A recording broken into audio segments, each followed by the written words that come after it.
Dennis, a lot of people are hesitant about hiring an attorney because they don't want to be bothered. They don't want it to be this long, drawn-out process. So does a person have to file a lawsuit? Do they have to go to court? No, not really. In fact, over 90% of our cases are settled without a lawsuit even being filed. And I think the specific reason why that is with our law firm is because of our reputation. Insurance companies have dossiers or records on law firms that file their own lawsuits versus law firms who don't. And the insurance companies know that we file lawsuits. We have a litigation department. And they know that we are not concerned about spending money on cases for experts and staff and investigation. And we do that on a regular basis. So we prepare each case as if it might go to trial. Knowing full well it probably won't. Knowing full well it probably won't. And that provides us two tremendous benefits for the client. One, we can settle the case without going to trial because we've prepared it. And number two, we can get the most value out of the case.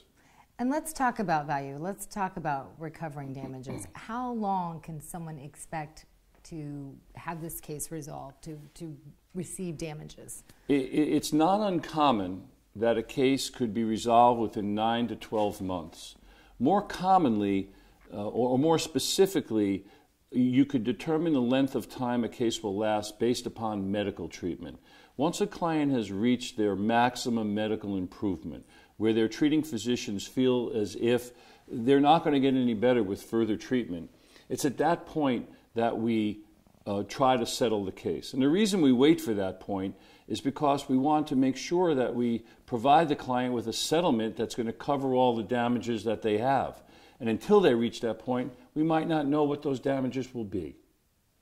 Dennis, is it true that insurance companies will try to contact someone right away following an accident? Yeah, it's very true. And there are specific companies that do it all the time.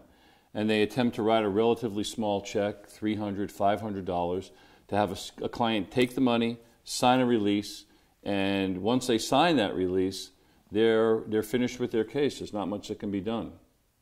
So it's much, much safer for that client to call a lawyer before they sign anything, because there's no way for them to know what their injuries are, what their long-term effects will be 2 days after an accident. It just can't be established that way. What's the likelihood that someone would actually receive more doing that, taking that check from the insurance company than going to you? In my 35-year career, I've never seen that happen. Okay.